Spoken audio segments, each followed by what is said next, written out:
Let's look forward to the next 12 months. What have you got up your sleeve? Obviously, the budget is one of those things that probably takes most of the year anyway, does it? Well, it certainly, I mean, the next couple of months are incredibly busy right up to Christmas for us. We have to take all the departments' bids. We're going to have to look very carefully at the performance of the departments in some areas. Want to make sure that they, money that's being given to them is being spent wisely, that we are getting a proper return in terms of what was the expectation levels. I will be taking assessment of the overall budget picture, particularly around those savings that we talked about, and how that is reflecting in terms of our overall target, to make sure that in 2022, when the public sector pensions reserve runs out, that is a smooth transition for us. That's 50 million. Yeah, isn't it? You've got to find or something. Yeah, obviously the report from Professor Curran is going to be very significant, and I'll be paying very, very close attention to that and the implications that may come from that. And of course, we're still trying to get through to making sure that the transition and the health care review, which Treasury initiated, delivered last year with Sir Jonathan, that the transition team that's in place now, that is going smoothly and successfully as well. So there's a lot actually to do this in the next 12 months, and of course one hopes that we can deliver another strong dynamic budget in February 2020. Let's just talk about the health for a second. When this new bit is put in place, does that stop? How does it work with you? Do they still have to come to you for the extra funding each year? We will be part of that process in terms of They're always going to ask for more, looking. Yeah, I mean, Sir Jonathan has highlighted quite significant potential level of increase of funding that will be needed. Part of that is obviously an understanding, is connected with a proper understanding of the services that are being delivered on the island. But in due course, the transition team are going to have to come to Treasury and to talk about the levels of funding that are required, and we will have to make an assessment as to how we will support that going forward. We're absolutely committed to making sure that the island has a first-class health service, and we set that out right from the very beginning, and we're going to maintain that commitment, but we will need to work out how we are going to fund that successfully. That must be a headache all the time, isn't it, that one? Because you know every year health wants more money than whatever you give it, they can spend it and more. I mean, the health minister said that himself. Whatever, you can get 4 times the amount of money. I think that's true of the public sector as a whole. Yeah, public health, particularly the... Well, yes, health is an area of high demand, requires very careful planning, requires very careful controls, and yes, there are always areas within health that you can give more money to. Certainly we accept that as a nation now, because of where we've been previously, the overspends, that was unacceptable. We did want to move into a different space, both in terms of delivery, more confidence in delivery for health, but more importantly from our perspective, we wanted to make sure that we were funding it in a proper and realistic manner, so that they were some of these pressures that have evolved over recent years are diminished to a certain extent. Are you going to go more green in the budget? I mean, there's now the Green Party, there's Lib Vans coming up with more green issues. I mean, more subsidies on, like there's still no car subsidy on the Isle of Man. Electric cars, you never went down that route. People have to buy through the UK if they want to get their cars subsidised. Do you think you're doing enough on that side of things? Well, I think we've already indicated our willingness to be green in the budgets. What's that mean, we've been supporting departments when they've come forward with their initiatives over the last couple of years. Will you pay for the MUA's bills that they're charging people £500 to put in a home charger for their electric cars, for instance? Well, we will. I think the important thing is, the point about having an independent review is to try and bring all this together.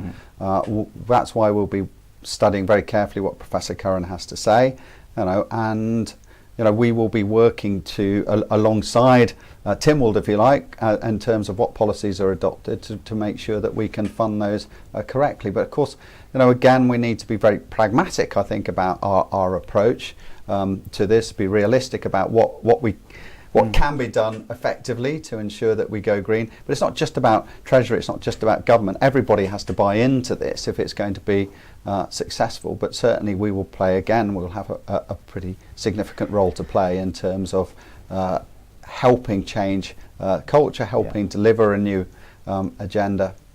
Are you still confident in doing the job? You're enjoying the jobs and the people involved with you in Treasury? Well, absolutely. I have a very good team in Treasury. We are, it's safe to say, I think we present a very good united front behind the scenes. We do a lot of challenging with each other. I think we put together, in the last 3 budgets, they've been very comprehensive. A lot of aspects have been discussed, analysed, and I think we've come out with the right budgets in the last three budgets for the circumstances and the times that we're living in. So I'm very happy with what's been delivered from a Treasury perspective. There's always more to do, Paul. As I said, lots of challenges in front of us, but we're tackling them, and we're tackling them well. I'm talking about being a constituency, MHK. How do you find that still? I mean, about 20%, I think you said last time round. I think, look, I'm very lucky and privileged, to be a constituency MHK, and also very lucky and privileged to hold the role of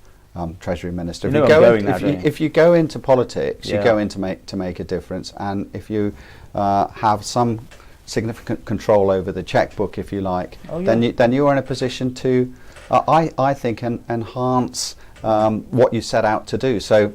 Well, I'm very we're happy on year with 3 what of I'm this doing. administration. You know, you're well grounded now for taking over the top spot, which you went for last time.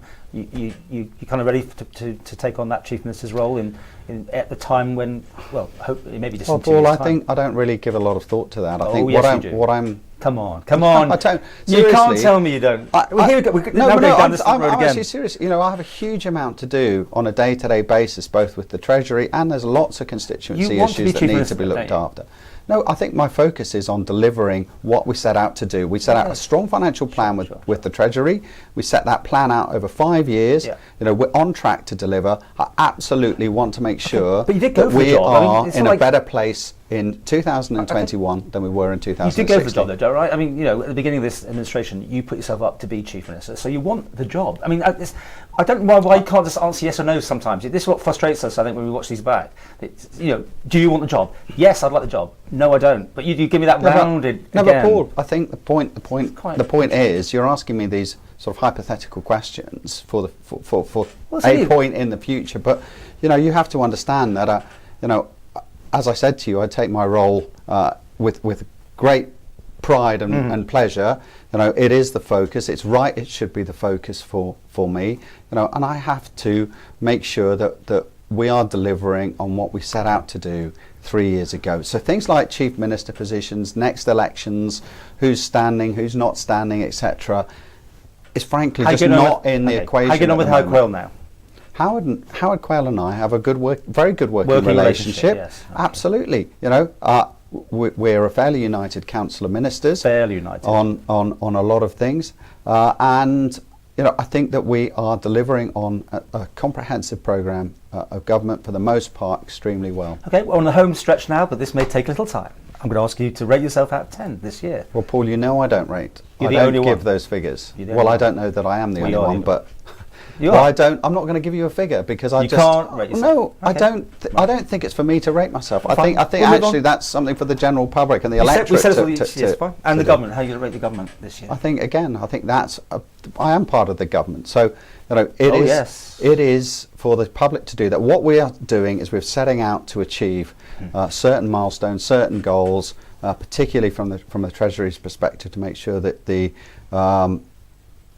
budget is under control, that people have a strong sense of confidence in our fiscal security, but also that we are spending money in the right areas.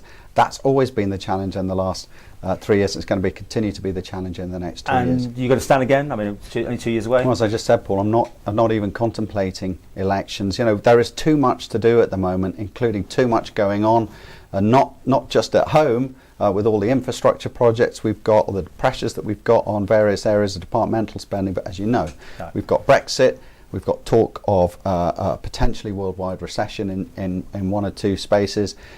So we really need to keep our focus, keep focused on what we're doing here, and I'm sure that in 2 or 3 years' time we'll be in a much better position when we look back and see how we've performed.